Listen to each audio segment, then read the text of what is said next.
Paku tulang kekeringan, rusak, perlu 30.000 energi hantu untuk memperbaikinya. Teknik rahasia pertarungan, rusak, perlu 100 energi hantu untuk memperbaikinya.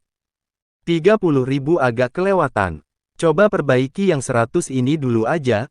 Lalu kepala keluarga bertanya, kalau apakah ada masalah? Charlie menjawab, sementara ini nggak ada, aku pelajari dulu. Kemudian Charlie menyuruh sistem untuk memperbaiki. Setelah itu terlihat buku itu menjadi seperti baru. Wah, ajaib, ucap kepala keluarga Grover yang melihat itu. Lalu Charlie akan mencoba untuk melihat apa isinya, tapi saat dibuka, ternyata di buku itu tertulis, kalau hanya orang yang memiliki darah keluarga Grover saja yang bisa berlatih teknik ini. Sialan, aku nggak bisa berlatih.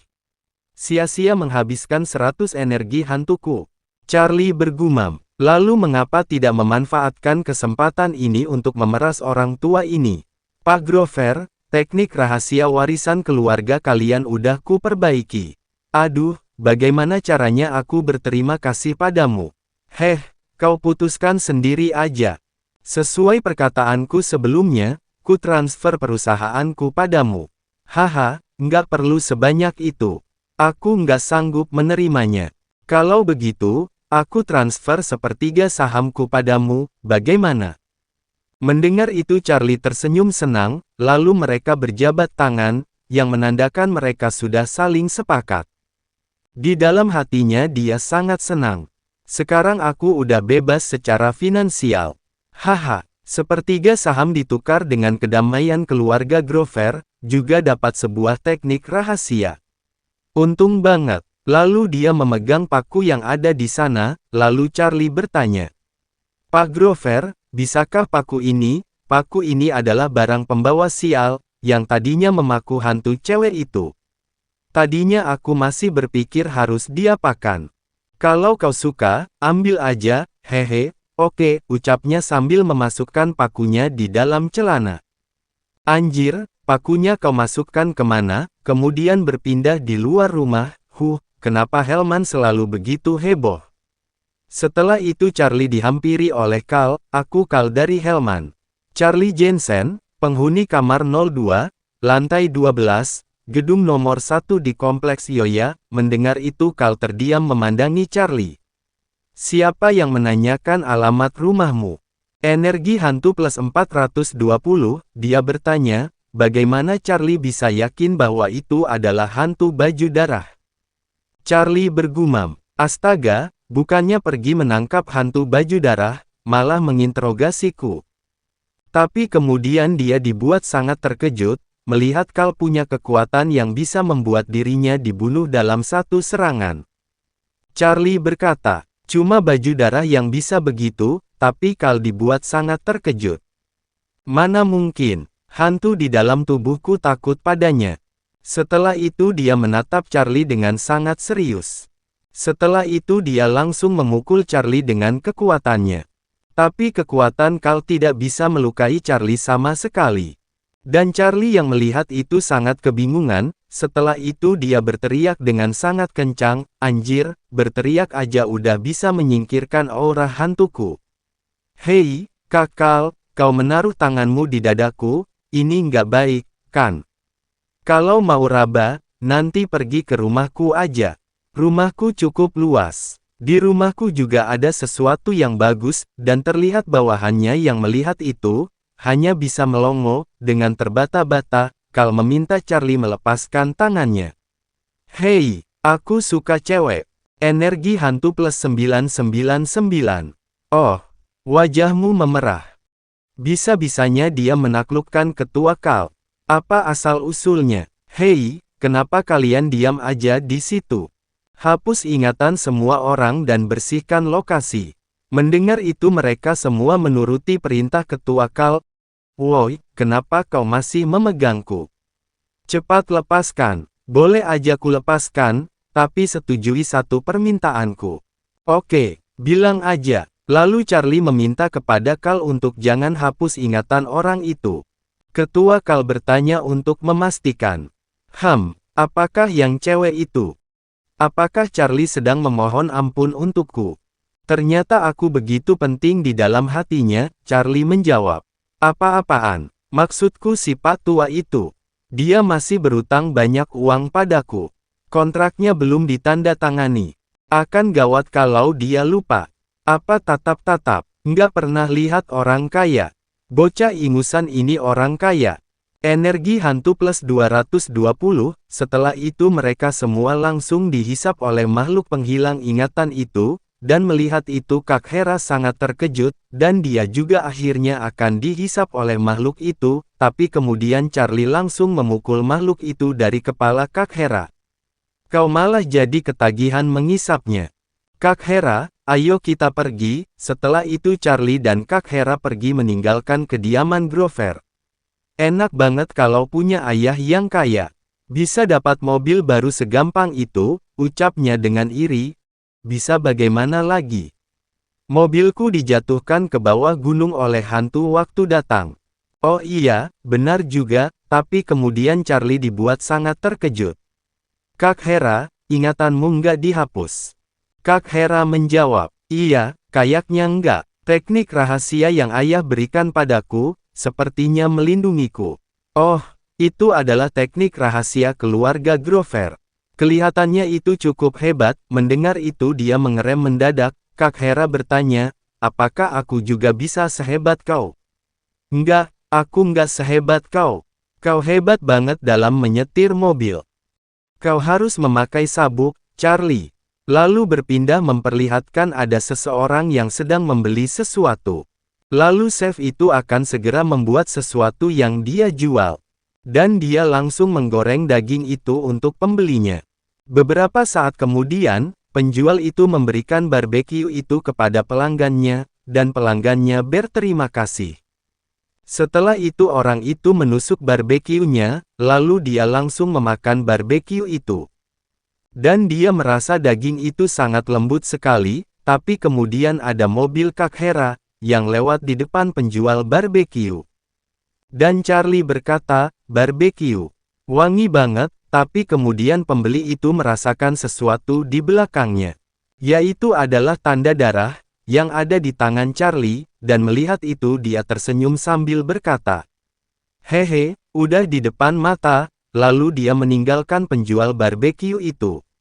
Bos, aku pergi dulu, dan seketika penjual barbeque terjatuh tanpa sebab, dan ternyata dada penjual itu berlubang entah kenapa. Setelah itu berpindah memperlihatkan gedung besar di sana, dan di sana ada Charlie yang sedang melihat sistemnya. Sistem, apa aja yang bisa kugunakan sekarang? Tuan, Charlie Jensen. Energi hantu, 31.899. Kartu siluman, monster beruang coklat bintang 3. Kekuatan, tinju iblis jarak jauh. Barang, paku tulang kekeringan, rusak. Drum suara ajaib kelas menengah tingkat tinggi. Jamur Ganoderma peralatan hantu kelas tinggi. Undi beberapa kartu siluman lagi, buat berjaga-jaga. Dan Charlie mendapatkan kartu siluman bintang 2, yaitu peri kambing. Selain itu dia juga dapat kartu siluman bintang 2, siluman singa. Dan juga kartu siluman bintang 3, cacing hydra. Hehe, mereka terlihat jauh lebih hebat dari yang bintang 1. Dan ditambah dengan jamur Ganoderma kesayanganku. Bukankah aku jadi tak tertandingi? Hahaha. Setelah itu berpindah memperlihatkan pembeli barbeque sebelumnya. Woi, siapa kau? Hanya penghuni kompleks ini yang boleh masuk. Lihatlah baik-baik. Dan seketika itu penjaga itu langsung terhipnotis oleh orang itu, dan terlihat ada sesuatu yang masuk ke dalam mulutnya. Selain itu kedua dengkulnya juga berubah menjadi mata, lalu dia memberi salam kepada orang itu. Selamat datang kembali. Kemudian berpindah di ruang pemantauan. Putar kembali semua video pemantauan sore ini, dan setelah dia melihat orang yang dia cari, dia berkata, berhenti. Dia dari kamar mana? Berikan kunci cadangan kamarnya padaku. Beberapa saat kemudian, terlihat orang itu mencari kamar Charlie. Lalu dia menemukannya, dan dia langsung membuka pintu. Setelah orang itu ada di dalam, dia melihat Charlie sedang ngorok. Melihat itu orang itu tersenyum kecil.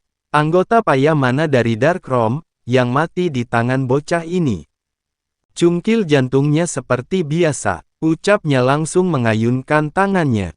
Dan melihat itu Charlie tersenyum kecil, dan orang itu yang melihat ada sesuatu yang menghalanginya, sangat terkejut. Lalu dia langsung menebas Ganoderma itu dengan tangannya. Hihihiha, hehe, kaget enggak? Melihat itu dia bertanya-tanya, sejak kapan kau menyadarinya? Lalu Charlie menarik sejarahnya dulu. Waktu lewat di stand barbecue, aku udah melihatmu. Aromamu yang bau tai, sama persis dengan Carter Sloman dari Darkroom. Oh begitu ya, hehe, apa kamu tahu, aku lebih sulit dihadapi dari Carter. Wakaka hehe haha, sayangnya, sekarang aku lebih sulit dihadapi dari waktu itu. Lalu Charlie langsung menyerang orang itu dengan senjata Ganoderma kesayangannya. Tapi dia masih bisa menahan serangan itu menggunakan tangannya. Apa kau hanya mengandalkan senjata bagus? Lalu dia mencoba kabur dari Charlie, dengan melompat ke jendela. Kamu mau kabur? Hellman akan datang sebentar lagi. Kau nggak akan bisa kabur. Mendengar itu dia menjawab, Wakakaka. Mau kabur? Aku cuma mau keluar karena kamarmu terlalu kecil, dan senjataku nggak bisa digunakan dengan baik. Setelah itu dia mengambil sesuatu dari topi pesulapnya. Dan terlihat senjata orang itu seperti gumpalan daging yang sangat besar. Melihat itu Charlie dibuat sangat terkejut. Astaga, jamur, itu saudaramu. Setelah itu orang itu akan segera menyerang Charlie menggunakan senjatanya. Tapi untung Charlie bisa menghindarinya dengan melompat, dan tanpa diduga-duga. Astaga, serangannya bisa balik arah. Setelah itu Charlie langsung memukulnya dengan sangat keras, sampai akhirnya dia berhasil memotongnya menjadi dua bagian, tapi kemudian ada sesuatu di belakang Charlie, yang akan mencaploknya. Jaraknya begitu dekat, kalau kau bisa menghindarinya, ku panggil kau King. Melihat itu, Charlie tersenyum panik, karena perkataan itu juga cocok buat situasimu. Bejir, kau menyerang diam-diam. Ucapnya menyerang jamur Ganoderma, lalu dia menyerang Charlie. Jamur Ganoderma nggak ada di tanganmu. Aku mau lihat bagaimana kau bisa menghindar. Melihat itu, Charlie mengeluarkan kekuatan tubuh siluman kuat. Dan kemudian kali terkena ledakan yang sangat besar di sana, tapi untungnya dia masih bisa bertahan, walaupun sedikit terluka. Hahaha, serangan jarak jauh benar-benar bisa menaklukkanmu. Mulai sekarang, kau nggak akan bisa mendekatiku lagi. Nggak, aku nggak berniat buat mendekatimu. Serangan jarak jauh. Idemu ini cukup bagus. Jamur Ganoderma, kita juga lakukan. Berubah. Kemudian terlihat jamur Ganoderma itu berubah menjadi meriam robot jamur. Ayo, kita bersaing ledakan jarak jauh aja. Kemudian terlihat peluru meriam jamur Ganoderma itu melesat dengan sangat cepat. Melihat itu, orang itu dibuat sangat panik, dan kemudian terjadilah ledakan nuklir yang sangat besar di sana. Tapi setelah itu Charlie dibuat sangat terkejut, karena ternyata orang itu masih hidup. Lalu dia tersenyum. Saat kita bertemu lagi, kau pasti akan mati. Muehehehe, kau udah begitu, mana ada kesempatan lagi.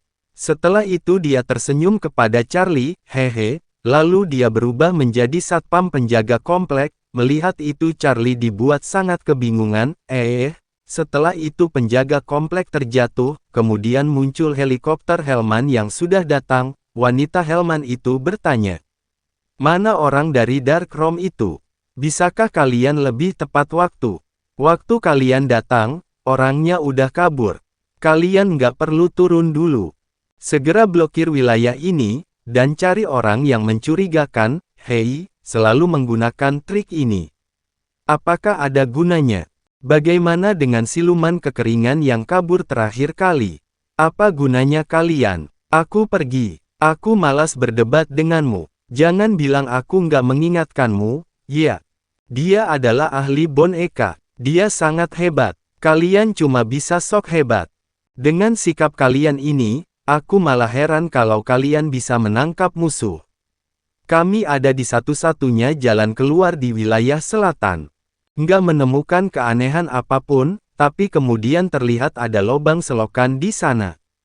Lalu ada seseorang yang langsung menutup lubang selokan itu. Kemudian berpindah di kamar Charlie, dan terlihat Charlie berbaring di kursi karena sangat kelelahan.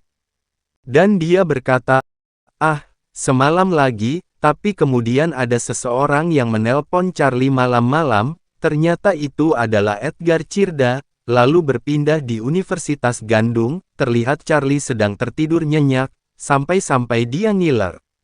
"Jangan malu, ayo sini, biar aku mendapatkan energi hantu," tapi kemudian ada seseorang yang membangunkan Charlie, sampai dia terkejut. "Kenapa kau nggak mengangkat teleponku tadi pagi?" Edgar, kau kemana aja semalam? Kau terlihat sangat lemas." "Bukan urusanmu. Aku cuma mau bilang, aku akan segera mencapai level C." "Oh, cepat juga kamu, bro. Bagaimanapun, aku dari kuil naga. Kemajuanku jadi cukup cepat." Dan di dalam hati Charlie dia tertawa. Haha, dia nggak sadar itu cuma basa-basi. "Aku bahkan udah bisa menghadapi baju darah." Edgar berkata, "Aku punya misi kelompok level C+, kau mau ikut nggak?" "Oh, siapa pemimpinnya? Bisa diandalkan nggak?" "Pemimpinnya dari Sekte Wulfir. Selain itu, ini misi kelompok berskala besar." Charlie bertanya, "Sebesar apa? Apakah sebesar kepala bapak kau?" Edgar menjelaskan, "Area yang perlu dihadapi lebih besar. Misi kelompok berskala besar biasanya mengurus seluruh wilayah, misalnya desa berhantu, ruang berhantu." Kedengarannya cukup seru. "Sisakan satu slot untukku." "Oke, nanti misinya kukirim ke ponselmu," lalu berpindah memperlihatkan seseorang. "Aku dengar koki tahanan hukuman mati udah diperbarui." "Apa-apaan? Namanya nggak bagus." Tapi kemudian ada mobil yang melaju sangat cepat, sampai mereka terkejut.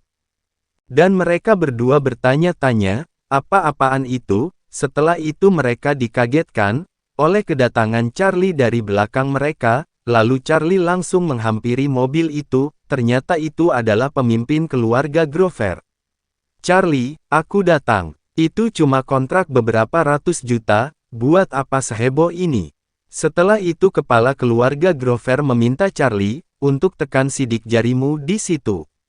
"Oke, sekarang sepertiga saham keluarga Grover menjadi milikmu." Penerima, Charlie Jensen, kau cukup bisa dipercaya. "Charlie, aku mau minta satu bantuanmu. Udah kuduga, nggak segampang itu buat dapat uang." Lalu Charlie disuruh untuk lihat sesuatu yang ada di belakangnya. Wah, ada proyeksi di mobil. "Aku udah membeli semua rumah di kompleks Yoya. Semua anggota keluarga Grover pindah ke sana, wanjir. Dibeli semuanya. Buat apa? Biar kami tinggal bersamamu, dan bisa hidup tenang. Jadi, sepertiga saham ini seperti bayaran untuk aku menjadi pengawal. Tenang aja, mulai sekarang nasib kita terkait." "Hahaha, iya." Kemudian berpindah memperlihatkan seseorang pak tua di sana yang sedang berlari. Setelah itu dia tersenyum sangat senang, hehehe, lalu wanita di sana berkata, "Cepat cuci tangan, dan makan. Sayang, aku menemui hal bagus hari ini." "Kau bisa menemui hal bagus apa?" "Lihatlah, aku memungut ini di jalanan. Sepertinya, ada banyak uangnya, kan?" "Oh, semuanya amplop pernikahan." "Kau udah mengambil begitu banyak amplop, setidaknya ucapkan selamat pada mereka." Mendengar itu Pak Tua menurutinya. "Hari ini siapa yang menikah dan menebarkan amplop? Aku beruntung dan mendapatkannya." "Selamat." "Ya, aku nggak dengar ada yang menikah. Aku baru kembali, sisakan satu untukku." "Siapa yang menikah? Kenapa aku nggak dengar apa-apa?" "Nggak ada yang menikah. Terus ini amplop siapa? Kenapa ada yang mengirim pesan suara?" Lalu orang itu bertanya, "Seperti apa amplopnya? Coba foto. Aneh banget. Apakah dia juga mau mengambilnya di bawah? Lihatlah tulisan pernikahan ini. Itu bukan amplop pernikahan, itu uang untuk membeli nyawamu. Mendengar itu dia sangat terkejut. Apa maksudnya? Udah zaman modern, masih ada kepercayaan seperti itu. Dulu kalau cewek yang belum berusia 16 tahun, dan belum menikah mati, dia nggak akan bisa bereinkarnasi. Kalau dia mau bereinkarnasi, dia harus menjalani pernikahan hantu. Untuk menyelesaikan upacaranya, perlu memasukkan segenggam rambut pihak cewek ke dalam amplop, lalu dilempar ke jalan biar ada orang yang ambil. Mendengar itu dia sangat panik. Sayang, ini, lalu kemudian wanita itu tersenyum, hehe, setelah itu dia bertanya dengan wajah menyeramkan. Ada apa, sayang? Dan seketika itu, Pak Tua berteriak sangat kencang di sana, "Aa!" Tapi setelah itu dia terbangun dari tidurnya, karena itu ternyata adalah mimpi. Hehe, ternyata itu cuma mimpi. Pantas aja, aku, kan, nggak punya istri, tapi kemudian Pak Tua itu kaget, setelah menoleh ke samping. Amplopnya masih ada, dan di dalam amplop itu, terlihat ada rambut berwarna ungu, dan kemudian dia dibuat keringat dingin. Setelah itu ada seseorang yang berkata, apakah itu aneh? Coba lihat ke atas, lalu dia dibuat sangat terkejut, setelah melihat ke atas, tengah malam adalah waktu yang bagus. Ayo kita menikah. Mendengar itu lagi dan lagi dia sangat terkejut. Sekarang masih ada setengah jam sebelum jam 12 malam. Aku bisa kabur. Tengah malam adalah waktu yang bagus. Ayo kita menikah. Dia Setelah keluar, dia menutup pintunya sambil gemetar ketakutan. Tapi kemudian dia dibuat sangat terkejut ketakutan. Kenapa pintunya menjadi seperti ini? Setelah itu dia mencoba untuk menggunting pita itu. Tapi percuma, karena guntingnya yang malah hancur. Bagaimana ini? Ucapnya ketakutan setengah mati, lalu amplop itu terus-menerus mengikuti Pak Tua botak. Semuanya gara-gara amplop ini. Setelah dibuang, seharusnya nggak apa-apa, kan? Hei, siapa yang melempar barang dari tempat tinggi? Mendengar itu dia dibuat sangat terkejut, lalu dia berteriak kepada orang itu, cepat. Cepat buang. Mendengar itu orang di bawahnya menjawab, ini amplop. Jarang-jarang ada orang baik sepertiku. Aku antarkan padamu sekarang juga. Jangan ke sini. Halo, aku adalah orang baik yang nggak serakah. Tok, tok, tok. Apa? Secepat itu? Hei, cepat buka pintunya. Tok, tok, hei, buka pintunya. Ucap amplop itu dengan menggedor-gedor pintu Pak Tua. Astaga, pita hantuku udah hampir nggak tahan. Energi hantu plus 39. Siapa yang mengetuk pintu seperti itu? Ucap Pak Tua, dan akhirnya pintu itu berhasil dilobangi oleh amplop merah mengerikan. Dan setelah itu Pak Tua itu sampai terbatuk-batuk, tapi ternyata ada seseorang yang berada di depan Pak Tua. Ternyata itu adalah Charlie, yang mendobrak pintu Pak Tua. Ini amplopmu. Cepat buang. Amplop itu bisa memancing hantu datang. Hehe, aku tahu. Aku justru datang karena itu, ucap Charlie membakar amplop mengerikan itu. Saat aku melihatmu mengambil amplop, aku udah tahu malam ini akan terjadi sesuatu, Pak Tua bertanya. Kau bisa mengusir hantu? Bisa sedikit. Bersiaplah sesuai yang kukatakan, kujamin kau akan baik-baik aja. Sayang, sekarang udah jam 12.